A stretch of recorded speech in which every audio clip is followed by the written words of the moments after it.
It's a deep understanding of the people on your team. And then some would say, and I think I said it earlier, being able to influence, and I don't mean that in a negative way, certainly, right? No. But it's absolutely being able to influence the people that are on your team. And you're only able to do that if you have a deep understanding of them. I personally believe that culture is a direct responsibility of senior leaders. The leader is responsible for developing the type of culture they want within their organization. That's right. Culture is different than climate.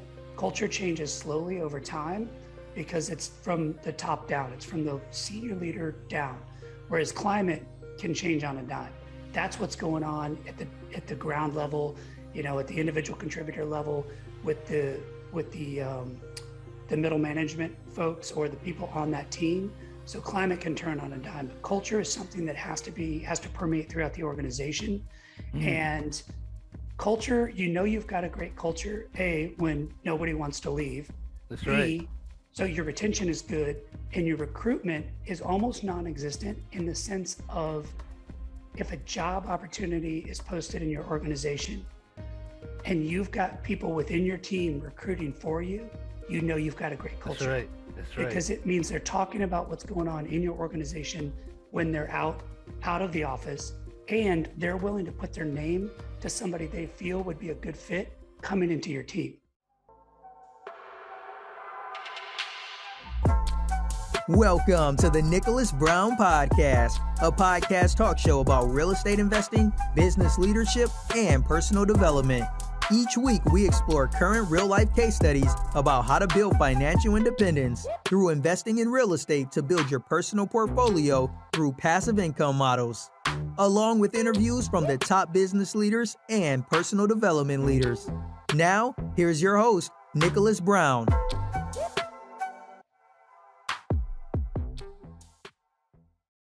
Welcome to the show, everyone. We got another great guest, another series about leadership, which, as we say, everyone has a different method of leadership and everything, but you got a treat here. Here's another method here of leadership. But anyway, as I get passionate, as you guys know, I'm going to read the about section, then we're going to get straight to the guest and go forward. So here we go. Today's guest is Jody Fletcher. Jody has over 3 decades of leadership and coaching experience in the Navy.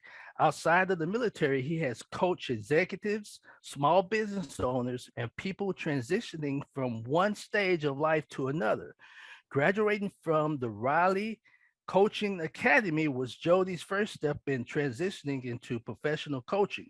He's a certified, authentic leadership coach and resilience building leader, agent instructor.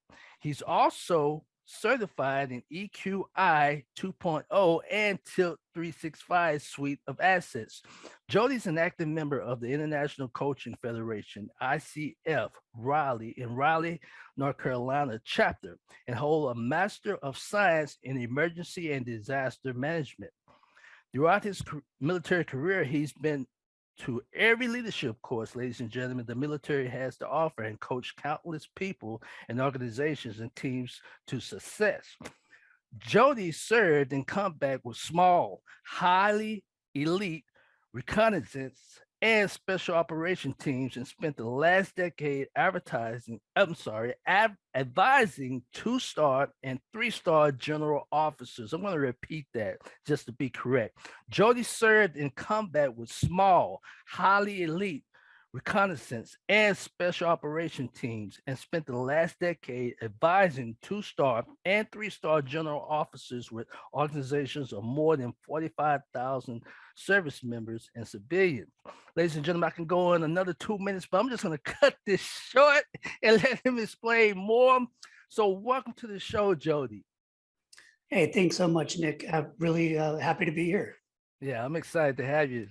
Ladies and gentlemen, I plugged this before. Make sure you guys, it's free. Sign on to LinkedIn if you want to network with like-minded such as Jody, business-minded and, relationship. This is a good site. This is how I met Jody. But just to get to the nuts of it and get your experience on everything, we talk about 3 things here on this podcast. Jody, which hopefully in time we get you for another series. But this few past series have been about leadership. So we're gonna focus on three things that ties in with leadership. We're gonna talk about motivation, teaching, and perspective. So you can get your own twist. Just tell me, what your thoughts are, because that's what the listeners here are doing. By the way, if you're watching this on YouTube, make sure you subscribe. That's where you get alerts for my upcoming series that deals with leadership. And also, if you're listening in on a podcast, make sure whatever source you're on, Spotify, iTunes, whatever, make sure you download that where you have alerts for anything that's coming in the future. And make sure, I'm going to give you a plug. Here's the thing. You're going to get a plug with Jody. He has a podcast. I'm kind of jumping the gun. You definitely want to sign on to his podcast. And if he has a YouTube, you'll get that in time, though. But here we go. I want to get that out. How many years of service did you serve in the military? 29 years and some change. Wow. Thank you for your service. As we say before, this is natural, man. It's dedicated. 29 years and some change. So as you know, leadership methods are different. Just depends. Would you agree? Absolutely. Yeah. So what motivated you in the leadership? What motivated you to become a leader in your field of expertise? That's a great question, Nick. I'm not sure that I used to tell everybody who would listen, especially once I became kind of the old guy behind the desk. Okay. I have no clue how I ended up where I did, working for all the amazing general officers that I had the pleasure and the honor of serving with and working for, and being able to lead the Chiefs mess and all the things that happened for me in the military. What motivated me was always fun and people. Okay. And to this day, I think it's how I've still kind of ended up where I am, because I look for things that seem fun to me. Okay. And I look to surround myself with people that I love and people that I enjoy being around. That's how I ended up where I did in my military career. The first 20 years was a great time with a bunch of amazing human beings having fun doing, young guy stuff. And then as I transitioned out of that and into the more senior leadership type of roles, I had the privilege of working for, I think, 8 general officers by the time I retired. Wow. And Wow. I sat So you were surrounded by leaders. They had to take charge or be around other like-minded at that time. But what about your younger years, like your teenage years? Did you ever have that? Is it born? Do you think it's born to be a leader, or is taught? I think some people have more of a predisposition for leadership. I do think that you can absolutely learn and hone your leadership skills. Okay. And I think it all boils down to people skills. To me, leadership is all about people. How do you interact with people? They call it soft skills nowadays, but it's really about how you are with people. And if you're good with other human beings and you understand what motivates them, what makes them tick, leadership is all about influencing people and building an environment for other people to be amazing. Wow. Were you in sports your teenage years, your younger years? I played soccer and I ran cross country and track. So even cross country was a team sport to some degree. Right. More human element came into that when we were training. We'd be out on long runs, and that's where there's nothing to do but talk to the person next to you, because we're probably dating ourselves, Nick, but that was long before iPods and all of that kind of stuff. And right. We'd be out running for hours and just talking to each other and getting to know the other people, the other runners on your team. And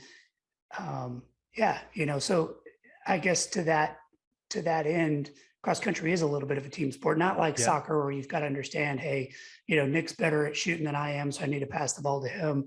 But in the sense of getting to know people on a human level. Okay. So basically, you think you got to be more of a people person to adjust with people's different types of, would say, motivation to get them moving, to get them to progress to whatever the overall goal is. Absolutely. You have to understand what motivates your people, what makes them feel valued, Right. and what is going to make them wake up in the morning and say, I get to go to work, not I have to go to work. Okay. So what led you to the military? Because you dedicated to the military over 29 years. What led you to, did you go as a teenager? Did you start when you got out of high school? I did 20? 12 days after I turned 18, I hit boot Wow. camp. Yeah, I went to And summer after mine. After I graduated, like I went in September 25th, but we graduated, I think, like in July or whatever. But no, I I had remember this, that. yeah, I had the summer as well. I was an October birthday. So, I had the summer after high school to kind of hang out with my buddies and stuff, and then turned 18 and I was in and I shipped. My dad was in the Navy also and was a Okay. corpsman, served his entire career with the Marines as well. So Wow. it was natural for me to just kind of go in. And I just was having this conversation with somebody the other day. I was not ready for college when I Okay. was a young man. I Okay. was I was ready for adventure. The light word. Okay. Yeah. Okay. You're ready for the adventure. Okay. So was that your choice? Like, man, if I don't, go to college, I'm gonna be a wreck. I mean, I think I need to go to the military. Was that your choice? Did you have that choice? Did you have choices? I did, and I could have gotten into it, at the very least started at community college and all that. As a military family, we didn't have a ton of excess money or anything. I wasn't going to go off to some 4 year, and I wasn't the kind of athlete that had scholarships. I was a Sure. good athlete, but I wasn't an amazing athlete. I Sure. was a good student, but I wasn't an amazing student. Right. Right. Right. And Average. right, just run of the mill, kind of the gray man. But I think it was around 10th grade that I realized I wanted to go into the military. I wanted to be in the special operations world and I wanted to be in the medical side because that's what my dad did. And Okay. not that I was necessarily following in his footsteps out of legacy alone. I always thought from a very young age that it was so cool he could help Hmm. people. Right. That was what Right. intrigued me Right. first, Right. Right. was his ability. Right. I can't tell you how many Yeah. wrecks we stopped at when I was a kid and all Mm. that, and he was able to help people. So I knew I wanted to do that. And then, the grittier side of things also appealed to me. Like I said, I was ready for adventure. So my Did it feel junior, natural? Did it it feel did. natural? Yeah. That's how it was. It still is with me, but the reason why I went to the military, I was like I told the last guest, I would have jumped in front of the bullet for anyone that can't take care of up for themselves, man. I still feel that way, but your mind says yes, but your body says no mentality. I can't do all that, but I will defend people. But it's just natural, man. I'm a people person too, so I can tell with you. So but you got in a different field. Were you a part of the war? I was. Yeah. I've got Wow. several deployments overseas, pre war and during the war. And yeah, I mean, I was just one of those guys that came in at that time frame where in the 90s there was nothing going on. When I first joined, we had a lot of training and all that. And of course, 9/11 kicked off. Right. I was in for all of that. Man, And man. then I cycled out of the more operational roles and into the more senior leadership roles right in I think it was around 2013. So things were still going hot and heavy, but not quite as much as they had been the previous decade. Reason why I ask that, because you have different types of method as you become of age or you're getting certain surroundings of type of leadership. So what was your method? What was your method? What was the difference you think being around a bunch of officers at that time? You said in 2013 you had to adjust your way of leading or being around I don't know leadership. that I necessarily adjusted my way of leading. Okay. I certainly adjusted my language. When you're Right, with right, all right, the other right, young people, you can right, talk like a hooligan, and then right, once you're right, right, you got to put your big kid pants on, then you need to talk like an right, adult. right. But really, the principles of leadership, in my opinion, were the same. I was looking to build relationships with the new team, if you will. So I came from a team of Marines and sailors that were out doing the business, and then when I transferred into the more senior leadership roles, I was working with the command team, and I viewed that as just another team that I had to assimilate into.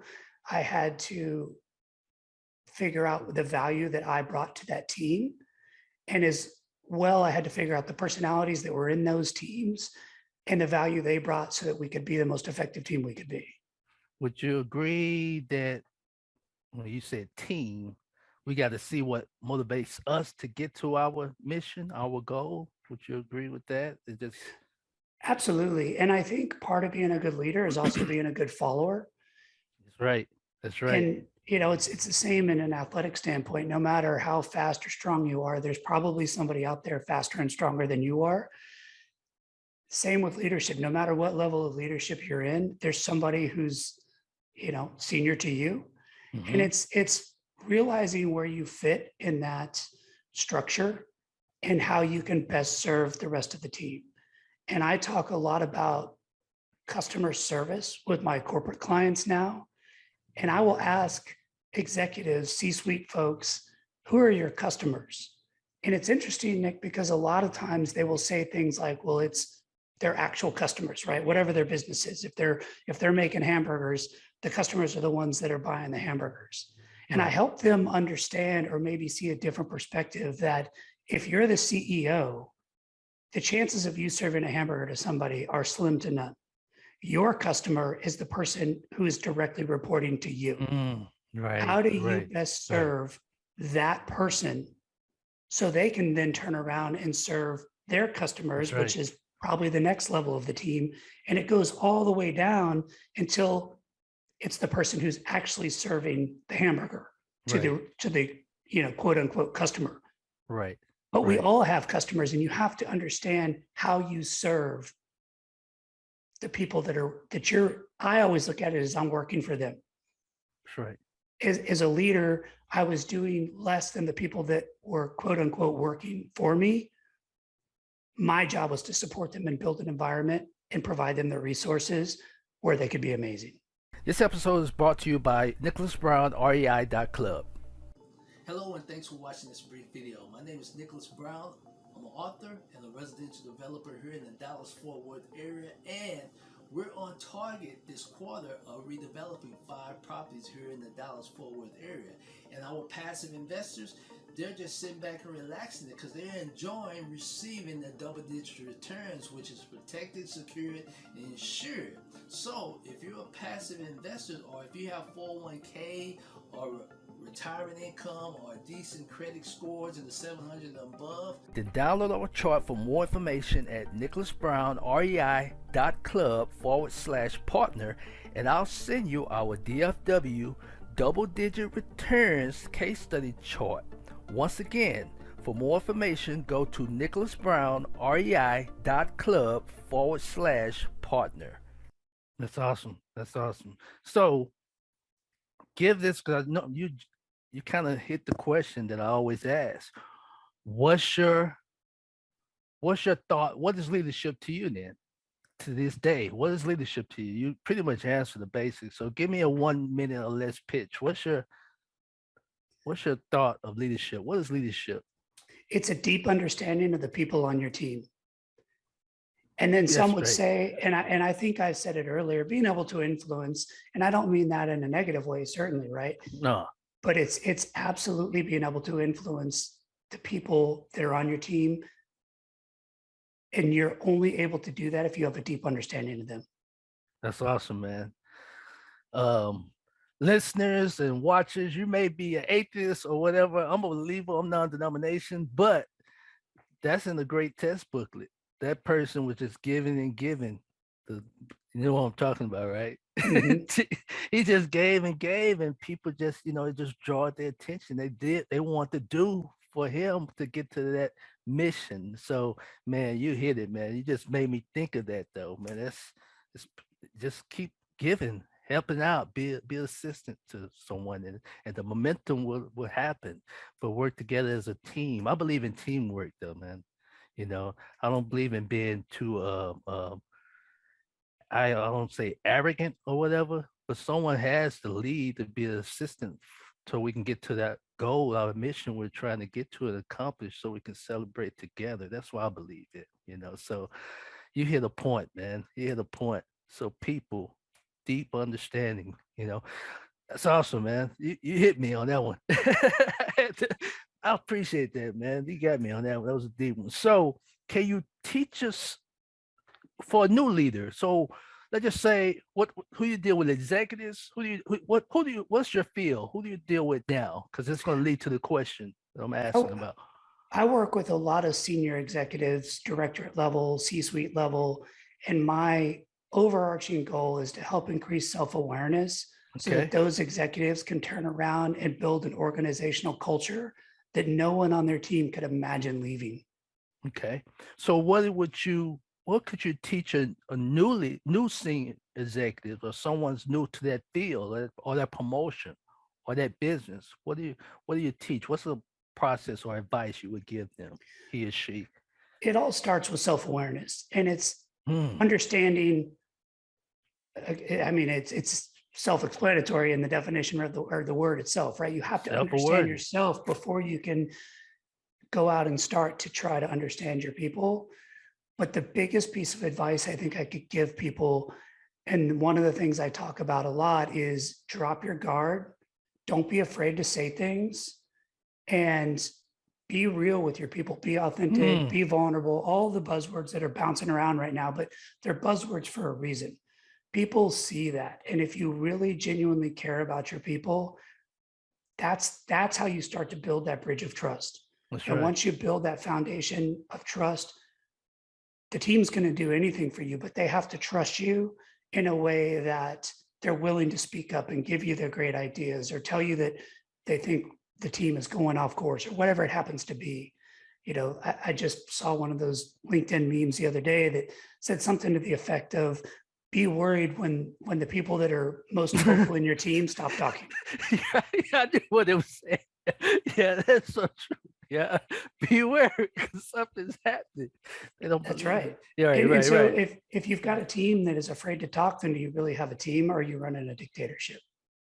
Let's come to the word you said, self-awareness and culture. What do you mean by I know what you mean, but what do you mean on culture for? I personally believe that culture is a direct responsibility of senior leaders.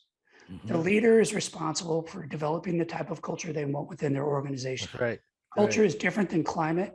Culture changes slowly over time because it's from the top down, it's from the senior leader down, whereas climate can change on a dime. That's what's going on at the ground level, at the individual contributor level with the middle management folks or the people on that team. So climate can turn on a dime, but culture is something that has to permeate throughout the organization. Mm, And culture, you've got a great culture, A, when nobody wants to leave, that's right. B, so your retention is good and your recruitment is almost non-existent in the sense of, if a job opportunity is posted in your organization and you've got people within your team recruiting for you, you've got a great That's culture, right. That's right. because it means they're talking about what's going on in your organization when they're out of the office, and they're willing to put their name to somebody they feel would be a good fit coming into your team. So Wow. if you've got great recruitment or great retention and very little actual recruitment going on, you've got a great culture. But culture is also one of those things that every person in that organization has to be able to explain it on a basic level. So if you walk out, let's, back to the hamburger organization, Right. I should be able to walk up to the person who's actually making and selling the hamburger to the customer and ask them, hey, what is your culture in this That's organization? right.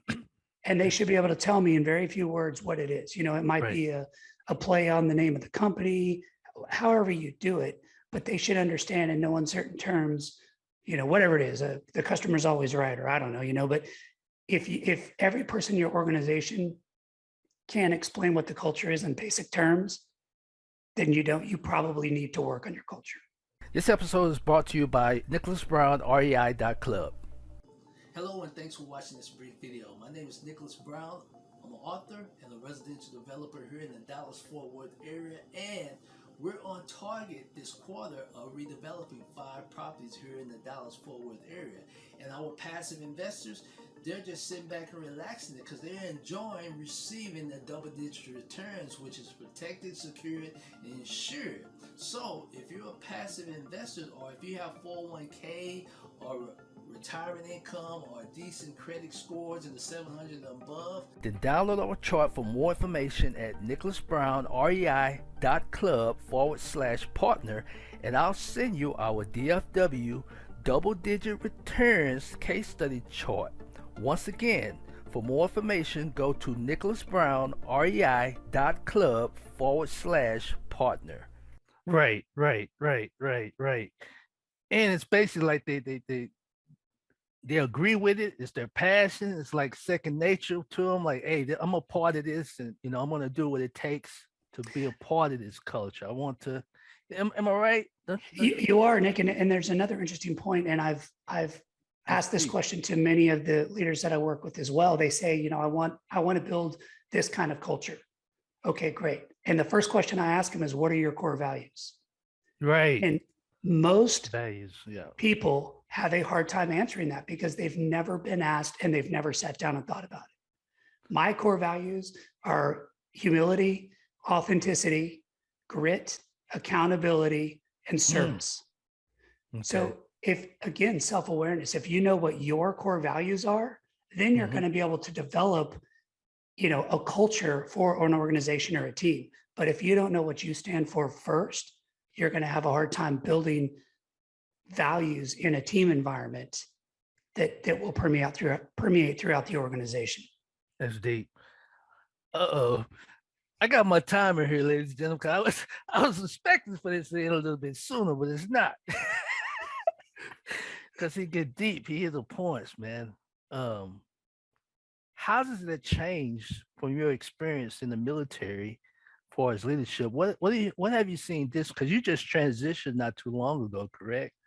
I did. I've been coaching for a couple of years now. I was coaching a little bit in the evenings and on the weekends when I was still in. You're preparing yourself. Sound like it.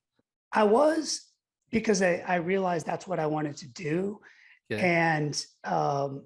And I just had the unique opportunity to work for a company. And so they were feeding me clients. Sure. And I would take on what I was able to handle. But it's an interesting point, Nick, because people are people. And it doesn't matter if you're doing military stuff or if you're, making multi-billion-dollar deals.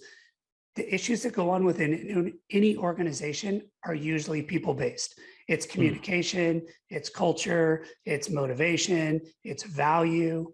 All of these things are intrinsically human needs.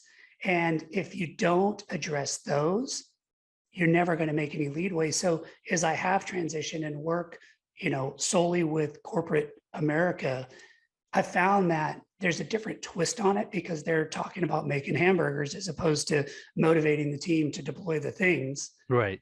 But you're still trying to motivate people at its core. That's right. And I'm able to, I think, interject some stories here and there to kind of help. But really, all the questions are very similar, maybe worded differently, but to what I would ask senior leaders in the military. It all comes down to motivating your people and knowing your people. Okay, so that's the last question that we talk about perspective. So what has changed? What's your perspective on leadership overall over the 29 plus years? I would say now, anything that stands out, like what has changed overall in your life or your surroundings around leadership? What's your perspective? I've certainly matured over the years, and I think about myself when I was a younger leader.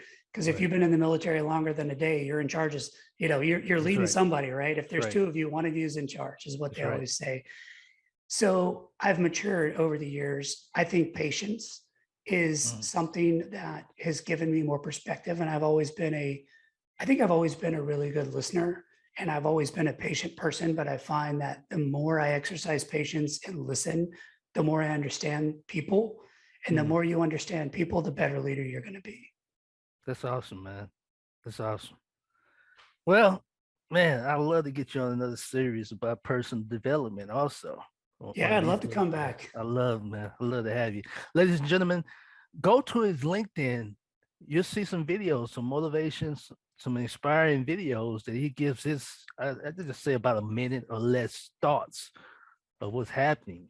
But I'm telling you, go to LinkedIn and you'll see what I mean. So you got anything happening in the next few weeks, or any way they can get in contact with you, Jody? Absolutely. And I will talk a little very quickly about the LinkedIn. I always ask people to Thanks. describe something in 3 to 5 words.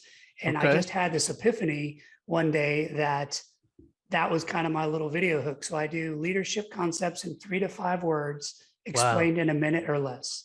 So the Okay. video content is very short and digestible. I post them once a week, and it's simple concepts. You know, the first thing I started with was I don't know, which is a very important thing for a leader to be able to say. I also just started a podcast that we haven't dropped the first episode yet. It should be coming Okay. out, may depending on when this episode posts, but we're starting in January. I will say that, and it's called That L Word. That L word. That L And word. Okay. you know, most people think about when you say that L word, the first thing that comes to mind is love. And we're talking about leadership and love and how the two should be spoken in the same sentence. Wow. So it's a This is podcast good. about leadership and all the stuff that people are afraid to say out loud. And my buddy Morgan Lattimore and I have very similar, he'd be a great guest for you too, but you have very Please. similar thoughts on leadership, and our personalities are similar and different. He's a huge personality. And so anyway, we started this podcast that we'll be dropping soon. So it's That L Word.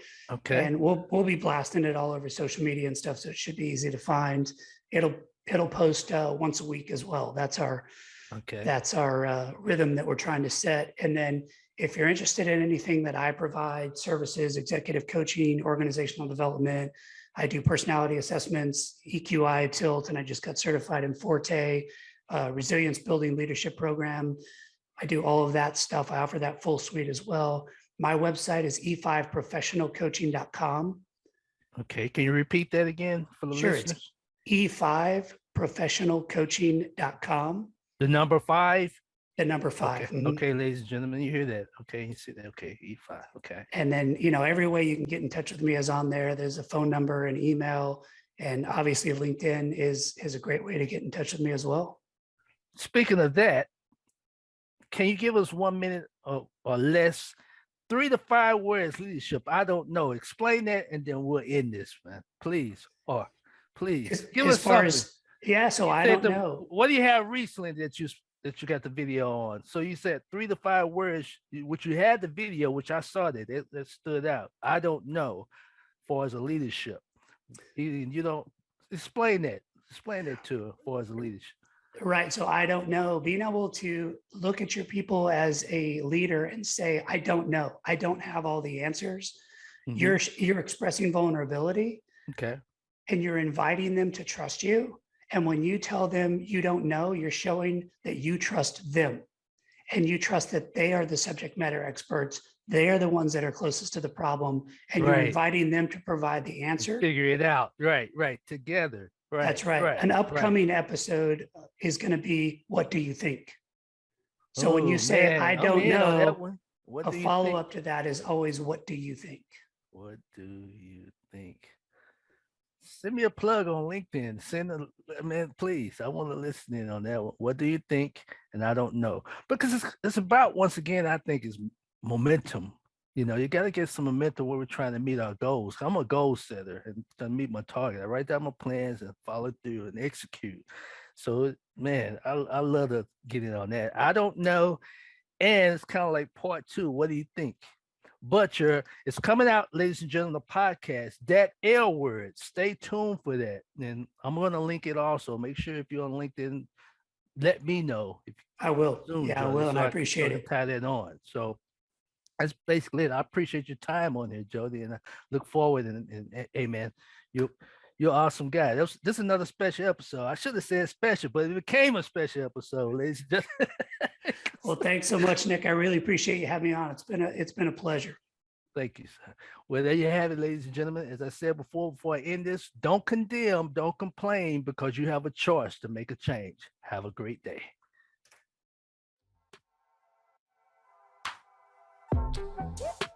Thanks for joining us on the Nicholas Brown Podcast. Make sure to visit our website, www.nicholasbrowninc.com, where you can subscribe to the show in iTunes, Stitcher, or via RSS, so you'll never miss a show. While you're at it, if you found value in this show, we'd appreciate a rating on iTunes. Or if you'd simply tell a friend about the show, that would help us out too. If you like this show and you are a new real estate investor, then check out one of Nicholas's free reports called the Wholesale Dominator Report, also located on our website, www.nicholasbrowninc.com/free reports. Be sure to tune in for our next episode. And remember, don't condemn, don't complain, because you have a choice to make a change. Have a great day.